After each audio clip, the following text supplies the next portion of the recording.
itself. The theory's past of the counterfactual theory is obviously taken from Hume's other words. So you get in the other words where if the first object had not been, the second object had never existed.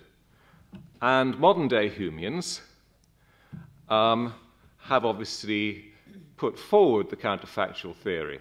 So modern-day Humeans hold something like Humean supervenience. Any world which is a minimal duplicate in terms of the qualities instantiated and their spatial temporal arrangement of our world is a duplicate simpliciter of our world.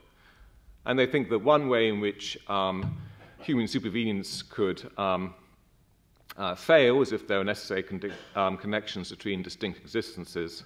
So part of their support for human supervenience is the denial of the distinct existences principle.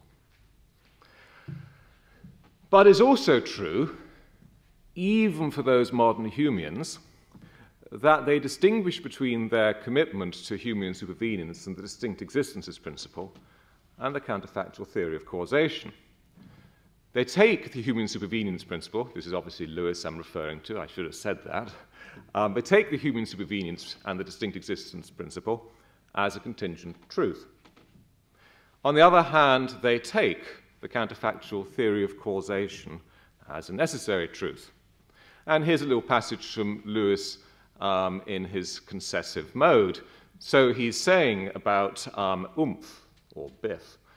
It might be a Humean supervenient relation, or it might be a relation posited by some anti-Humean metaphysic of nomological necessity.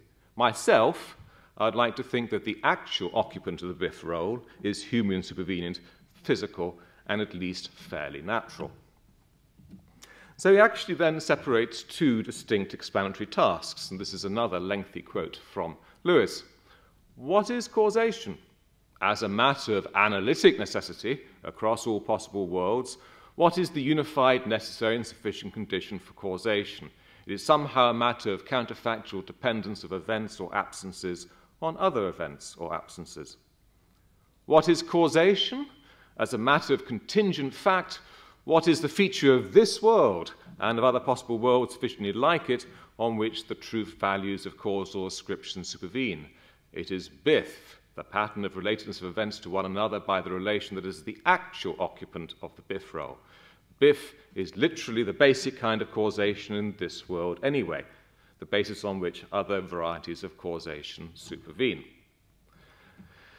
So now, when people go and talk about their opposition to certain kinds of counterfactual theory, you might say, are they just debating about what is the actual occupant of the biff role, or are they putting forward a necessary condition on what causation is in general? And very often, process theorists and others say, well, we're just talking about causation as we find it in this world. They are then not in competition. We just have a debate about whether the counterfactual theory, the counterfactuals that are true in this world in some way depend upon what they've identified as the occupant of the biff role.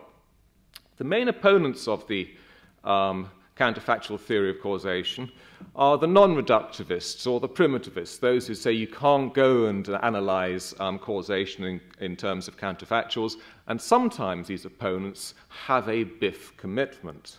So they say that there's natural necessity, or that there are powers, or there are persisting tropes, or something like that. And I presume that these folk are thinking that that's what causation is like in all possible worlds, so in which case that is the way in which they would depart from the counterfactualist. You could have no commitment to a biff component, and various kinds of causally modeling approaches often have that character. So what happens if these folk go and seek to oppose the counterfactual theory of causation is they want to show that their biff commitment provides answers to problems that the counterfactualist faces. And this is part of the tease of my approach. What I'm going to do in at least two aspects is I'm going to say that the counterfactualists, shorn of the human commitments, because after all, they're not limited to human materials. When the counterexamples come in, they can appeal to other things. They can draw upon the materials these other folk appeal to and say, thank you very much, you provided the additional stuff I needed. I don't now no longer have a problem. So here's a little illustration of the thank you very much strategy. The counterexample is due to Douglas Airing. So here we have, there are two qualitatively indistinguishable particles, right? So obviously qualitatively indistinguishable but distinct particles is trying to suggest a bit of denial of human supervenience. There are two qualitatively indistinguishable particles with equal quantities of energy moving on collision course. The laws mandate that if these two particles collide, one and only one particle will transfer its energy non-continuously across a spatial gap to a third particle some distance away, and that the energy of the other particle will simply be annihilated. However, each particle has some probability less than 1 of transferring its energy or having its energy annihilated. Given the laws, whichever particle does the transferring, it is true that had that particle not transferred its energy to the third particle, the other would have. So here's special thanks to Emma Sullivan-Bissett, who actually taught me motion paths. This is the most sophisticated PowerPoint presentation I've ever managed to do. Right? So here's the case, presumably Airing's case. And look at that. Yeah, that's just so nice. So that's the thing he's envisaging, and the sort of point that he's trying to make is that this presents a problem for the counterfactualist. The top's particle possession of a quantity of energy caused the lone particle's possession of the quantity of energy, because the top particle transferred its energy, the bottom particle's possession of the quantity of energy E did not. Now we look at the counterfactuals. If the top particle hadn't possessed the quantity of energy E, then the lone particle wouldn't have possessed the quantity of energy E. Well, that's false, because the bottom particle would have caused the lone particle to possess the quantity of energy E according to the laws. But if you then try to go and delete both, if neither particle possessed the quantity of energy E, then the lone particle wouldn't have possessed the quantity of energy E. This would be true for both. So how do you distinguish between making the top particle the cause of the energy transfer and not the bottom? So what the human does is something like this. Now, note, the purple and the red here is not trying to indicate different qualities, but different token energies of precisely the same level. Okay? I can't actually represent tokens effectively as yet on PowerPoint. So here we go. And one says, well, look, lo and behold, you see it's the red token which does it. So now you look at the counterfactual and say, well, these two things are the token quantities of energy of E of the same size. The lone particle's possession of one rather than another is a non-human supervenient difference of identity by Airing's hypothesis. If that's true, the following is true. If the top particle hadn't possessed red fill, then the lone particle wouldn't have possessed red fill. This would be only true for the top, because in the case of the bottom, it would be in purple. So what the human effectively has done there is just said, all right, if you deny humanism about identity, then I can appeal to that to go and explain how the counterfactual dependence holds. Now, that's the general structure of the point. As you observe, that's just one. You might disagree with that, but of course there are going to be a whole host of cases, and maybe some of them don't have that kind of easy resolution, even if you accept that one. So it is kind of just a structural point I'm making. Once you shear off various commitments of human supervenience, there will be materials the counterfactualists can appeal to. So now I'm imagining my opponents are going to go and say something of the following line. They're going to say, yeah, but you're far too over-liberal. You're going to allow for causation in places where you just shouldn't allow for causation. And two particular areas of this will be human supervenient worlds. These are causation-free worlds. It's not the case that there's causation there. There's just the effects jangling about, doing not very much at all, but just getting themselves in various kinds of patterns.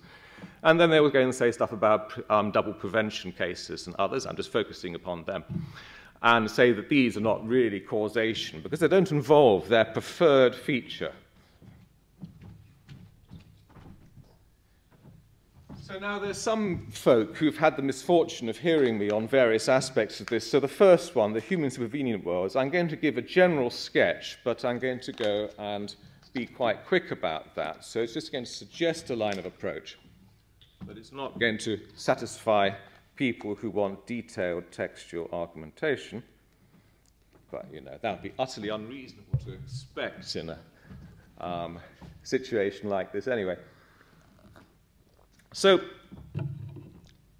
let's characterize what the folk who are anti the Humean worlds counting as causal worlds, they in a way are putting something like the following modal argument. They're saying, look, it's possible that a regularity of kind R holds, that all F's are G's without conflicting factors, or if you don't like the idea that there are regularities of that kind, then you can say F's tend to be G's or something like that. It's possible that these things could hold, yet F's don't cause G's. Right. Well, physicalists face this kind of argument too. They say, you have people saying to them something like this: look, couldn't it be the case that things are physically identical in a certain kind of way? You say that things are physically identical in a certain kind of way, then they're mentally identical in this kind of way. That's the truth of physicalism. But I, the non-physicalist, go and say possibly P and not M. There could just be a zombie with no phenomenal consciousness or something like that. Therefore, physicalism is false. And a standard physicalist response, not the only one, and this is just a little illustration, this is why the argument has a flaw, standard physicalist response is we don't actually conceive or imagine that P, possibly P and not M, but rather possibly EP and not M, where EP is something like a mode of presentation of a physical property or some more ignorant specification of a physical property or something like that. And you've mistaken the EP for P, so you think that you've imagined something possible which shows the falsity of physicalism, but you haven't, so therefore the argument is resisted. So the Humean can come along and say, the same is true here. Metaphysically necessary, we're claiming that if R, then C. The connection between that will be you've got the regularity, you have your, say, best system analysis of laws, you have your counterfactual theory, so from the regularities you derive a causal claim.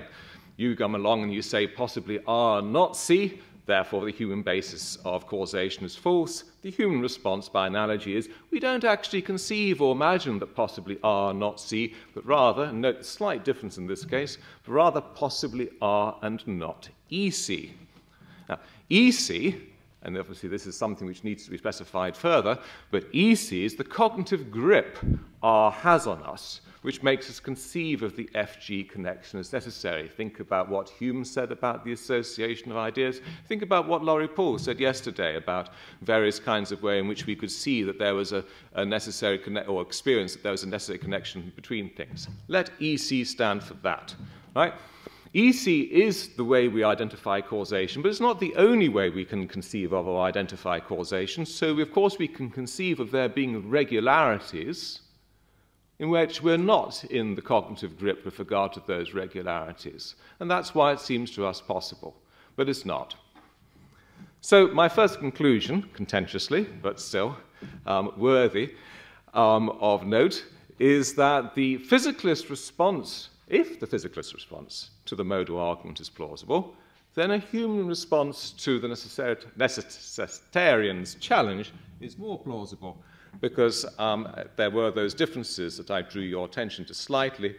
In the case of the physicalist case, you had to suggest that we were in some way ignorant of some physical properties. Or one might think to oneself, well, is that really what's going on here? But in the case of in the causation case, we've got a very clear way of understanding what could be happening when we are imagining a certain possibility to be the case. We could just be thinking of this being a circumstance in which the grip is not holding. So the conditional that I'm just trying to impress upon you is the idea, if you are a physicalist and you're inclined to make those sorts of moves, then why not think that the same kind of moves should be available to the Humean with regard to the necessitarian's challenge? And of course, the person who is a Humean about causation, or rather, maybe put it more precisely, the person who thinks that it is compatible with causation, that it should occur in a Humean world, is one who will just say that I am obviously being much more concessive and ecumenical with you. I'm just allowing another option, and your feeling that option shouldn't be allowed is displaying a commitment that you shouldn't actually go and take seriously. So that's the quick bit of that stuff. I see I've got through, I should just make it. So double prevention. Here's, with apologies to those who don't like neuron diagrams, I'm afraid there are a few of those in this.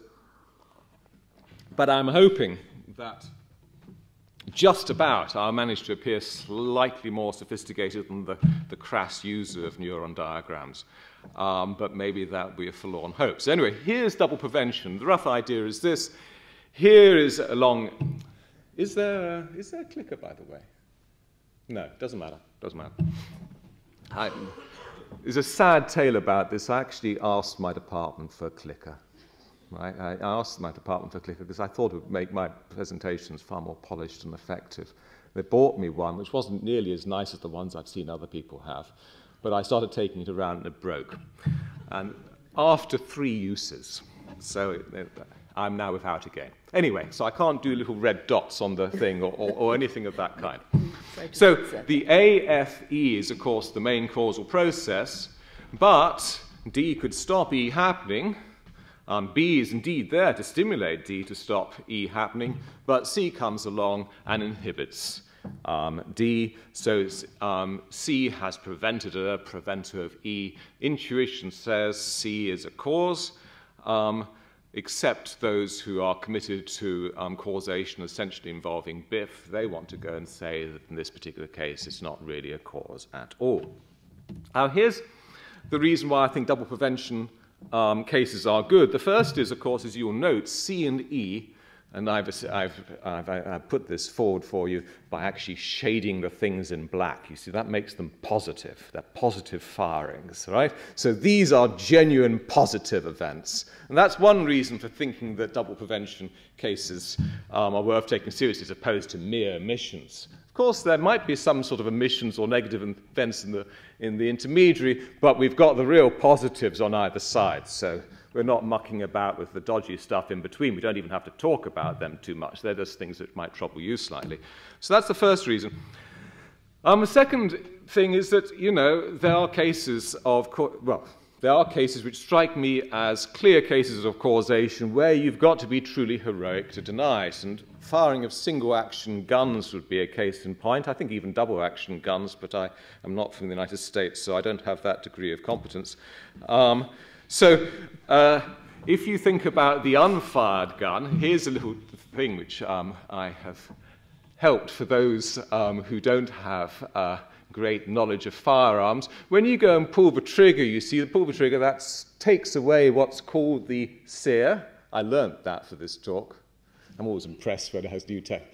So you stop, you take away the sear, and the spring of the hammer takes the hammer, and it goes and hits whatever's going to go and fire the bullet or something like that. So what you have is, by doing that, you're preventing a preventer of the thing which goes and fires the gun. So it is a case of double prevention. And if you go and say that double prevention cases aren't cases of causation because they don't cause BIF, then you're effectively saying that there's no causation when you kill people by guns, which might be an interesting line of defense. So this is the unfired gun, as you can see, because you've got, I've given you the key there, so you're stopping the hammer from going. And then what you go and do when you go and press the triggers, you go and do C, so you take away that, and you have the fired gun. So I take that to be good grounds for wanting to take this to be a case of causation. And I think that what that means in part is that if the counterfactualists can go and explain what is going on there, I say their causation's here, and somebody else is coming along with their BIF commitments and saying that there's no causation there, and the BIF is useful for explaining lots of things, you might be, if you're a counterfactualist, you might say, well, this is just focusing upon cases of advantage to you, but of course the counterfactual group analysis groups all these nicely together, and you can't capture causation in these cases. So just as you were being too mean about the human supervenient world, so you are kind of being too illiberal about the double prevention cases either. Now, of course, there's a case against double prevention. That's what I want to go through now. And here I'm going to be drawing on work from Ned Hall and also from Laurie Paul and Ned Hall. I've been reading the book recently. And because I've only been reading it recently, I haven't processed all the information. So one of the things I'm doing is exposing to you my level of misunderstanding at this point. So there's two things that people go and focus on to say that there's something dodgy about double prevention cases, which means that we ought to say recognize two kinds of causation, and then maybe just the counterfactualists apply to one of them if they're lucky, but they don't get to get the overall set. One is locality, and this, or the denial of locality in the case of double prevention. So locality says roughly this. There are some refinements. For any causal path between C and E, at each spatial temporal position along that path, there's an event dI, which is caused by C and is a cause of E. And of course, from the characterization of double prevention, you notice that that condition locality is not met, or doesn't seem to be met. There are various strategies you could do to try to say it was met, but let's not do them. It's not met, and so what you've got is that double prevention allows non-locality, action at a distance on a cheap, and you don't want that. Right, so I must admit I find this consideration not totally compelling, because I think there are two kinds of action at a distance. Yes, I skipped one. That's good. Okay, there are two kinds of action at a distance. The first one is something like this. Suppose you've got a genuine case of action at a distance. There's no events between C and E. You've got a gun, say. Seems a theme of my talk at the moment, guns. You've got a gun, and it fires an action at a distance bullet, so you fire it. Kind of nothing comes out, and then it just appears in the middle of your body, and you're dead. So now you could say one interesting thing about that would be that it'd be quite hard to disturb the trajectory of that bullet, because, of course, it's not relying upon any of the intermediate steps. Whereas in the case of double prevention, there are kinds of things that you could do disturbing the conditions from the moment where all those sort of emissions tend to occur to the effect. There are things which you could do to disturb it where you would break the connection, right?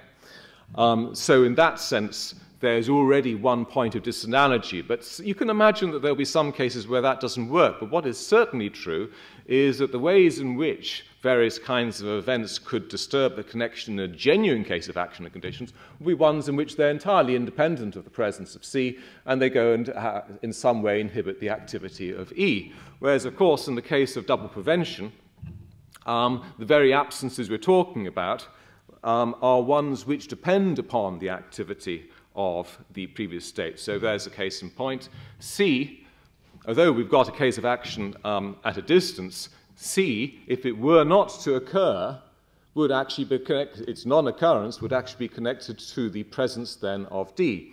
So there is something different going on between these two cases, and it's not unreasonable to appeal to that difference to say, well, we haven't got genuine action at a distance, we've got something else going on here. Now, exactly how you cash that out is a different matter, but it doesn't seem we're just getting action at a distance on the cheap in the damaging sense. That's that. The more substantial worry, perhaps, that people have in mind is the case of intrinsicality, but I kind of want to chip away at that too. So, here's a thought that people often have when faced with these kind of neuron diagrams and thinking about why you want to go and take the top row as a causal sequence. They go and do this, and they notice that that by itself, if you abstract away the rest, that by itself seems to be a causal process, and indeed in that particular case too, it seems to be a causal process. And they want to say that that thing is what should be taken to characterize the presence of and explain why you go and have C causing E. So they focus on this bit, and they say that well, they focus on that bit, but there are a few things worth bearing in mind about that bit. The chain of causes that we had here are not total causes, right? So there will be conditions which hold in virtue of which C causes D, and D causes F, and F causes E. They're just not being mentioned.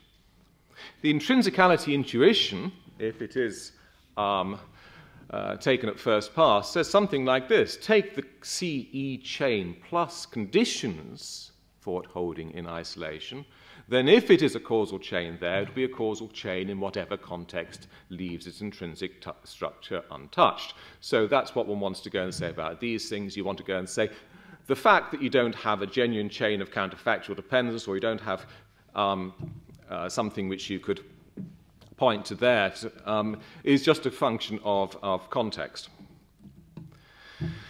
So here's my version of, and I think there are possibly some changes, this being put into a thesis. This is reminiscent of what Ned Horn, what Laurie and Ned have said in the book.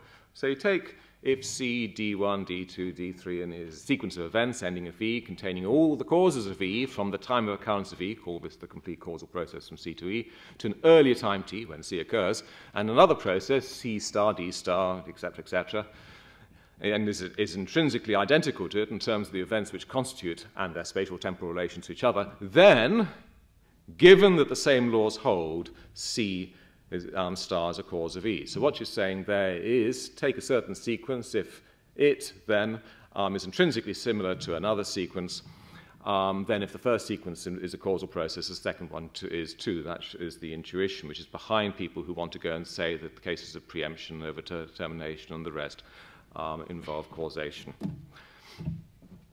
Now, let's go and focus upon why this seems problematic in the case of the double prevention cases. You go and focus on that sequence there. That might seem to be the analogy of the corresponding thing of the AFE sequence, but you notice actually that that's not a causal sequence because it relies upon B. You see, I managed to do that.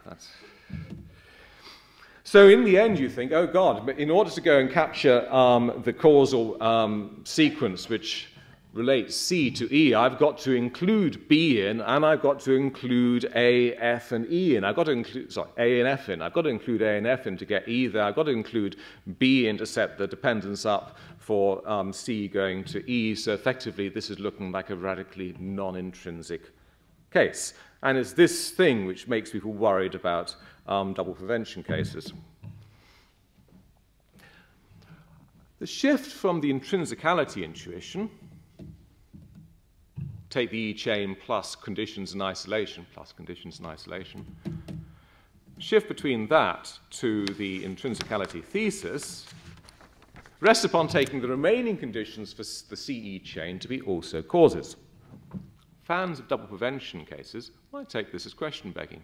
I might say that you not only have to take into account causes, but also enabling conditions. And of course, if you have to take into account enabling conditions, then you'd have to take into account B, because that's the thing which is enables there to be a causal dependence in that particular case. So intrinsicality in thesis Mark II says all the goodness that intrinsicality thesis Mark I said, but adds in and intrinsic the same preconditions hold as those which held for C, D, etc., etc. The preconditions, enabling conditions clause might be required anyway if one accepts a distinction between causes and preconditions enabling conditions. Once one accepts that distinction, then of course you'll want it in the case of the double prevention case. So for that reason alone, you might feel that you had to go and endorse intrinsicality thesis Mark II in any event. However, even in standard cases, putting aside that, it seems you might need enabling conditions. So, for example, here, and admittedly this is going to go and look like there's this amazing event coming in. Admittedly, here we go, this, and suddenly there's that event, could occur, could go and disrupt the FE connection and cause E itself. And surely, in order to go and rule out that kind of case, you want a not G condition, or conditions X in which, given the laws, G would not be present, or something like that. So once you go and include stuff like that, of course, the fan of double prevention is also going to want to go and say, well, this is the sort of thing that you will motivate going and adding in the B bit. Of course, when you go like that, you might start worrying on what basis are the competing chains in redundant causation cases excluded? I mean, why not include them in too? So, and this is, I put in because I knew Murley had been in the audience, so I couldn't resist going back to an old theory that he put forward. An approach to Narden, Canary, Murley, Ramachandran that I defended is, if we subtract the competing causal process, and the causal process in isolation shows the same pattern of counterfactual dependence as the case of non-redundant causation. This was the good old sigma dependence account. And I just thought I'd quickly run through how it's applied. So here's the account. For any actual distinct events, E1 and E2, E1 causes E2, if and only if there's a possibly empty set of possible events, sigma, such that E2 is sigma dependent E1, and every event upon which E2 sigma depends is an actual event, right? You're kind of thinking, what's all this going to add up to a second? I'll kind of explain it in more informal terms in a moment. So for any events E1 and E2, and any set of events sigma, E2 sigma depends on E1 if and only if neither E1 or any of the events in sigma were to occur, then E2 would not occur. And 2, if E1 were to occur without any of the events in sigma, then E2 would occur. So the rough thought is this: put in sigma an event upon the say, preempted chain, then there will be a pattern of counterfactual dependence displayed upon the preempting chain. So that's the counterfactual dependence that you focus on. And the thought goes, this captures the only plausible sense that one has of the way in which causation is intrinsic, namely, when there are competing causes, something shouldn't actually be ruled out as a causal process simply because of that. You abstract away the other competing causes and see whether you have something which is a chain of counterfactual dependence. So built into the sigma dependence account is a notion of intrinsicality, but it's not one which goes and rules out the kind of cases of double prevention. So the subtraction answer goes roughly like this. They're the top things, right? But now we focus on the bottom ones.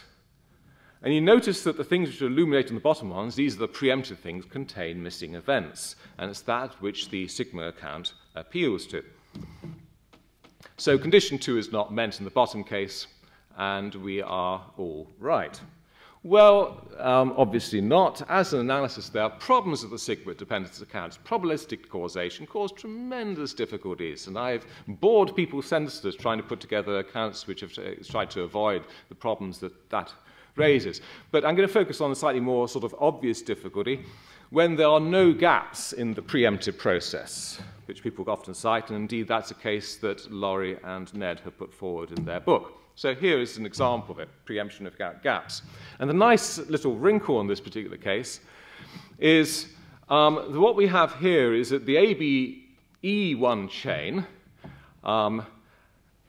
preempts, as one might think, the CDE1 chain, but C and D still manage to produce something. They manage to produce E2 instead. So there's nothing which is lost. There's no missing event, right?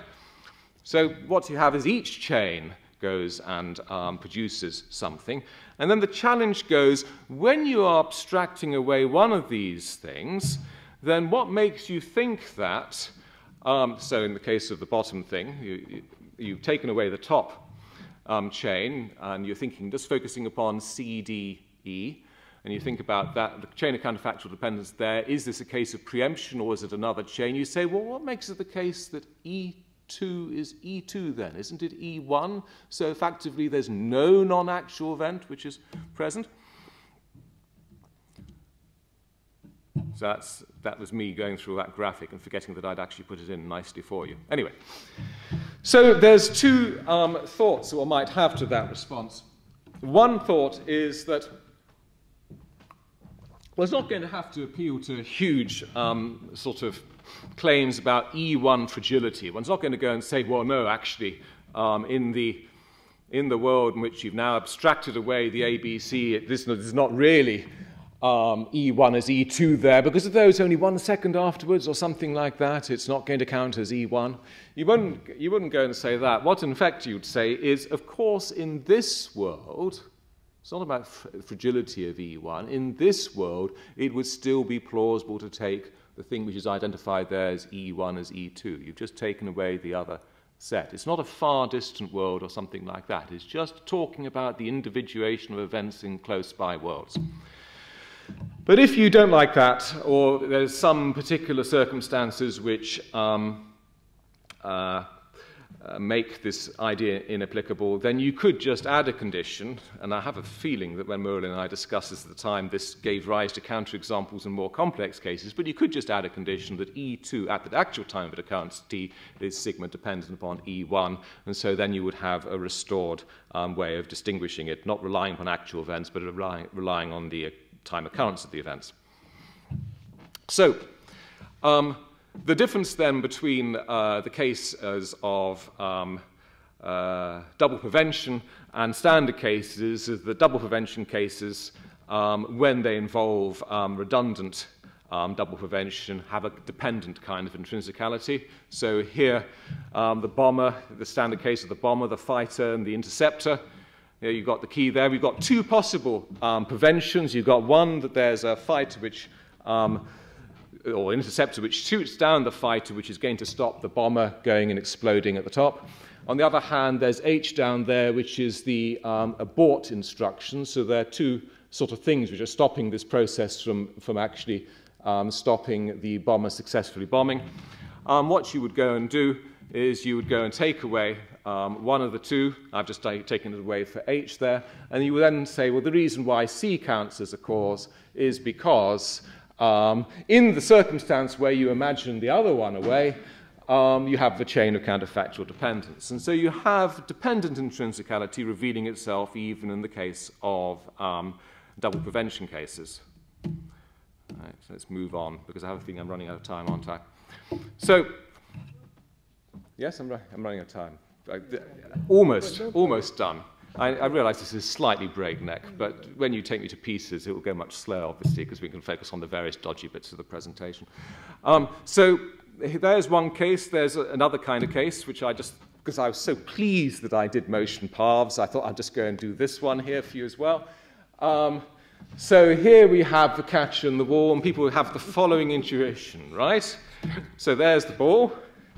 Susie catches the ball, right? So who stopped the window from being smashed?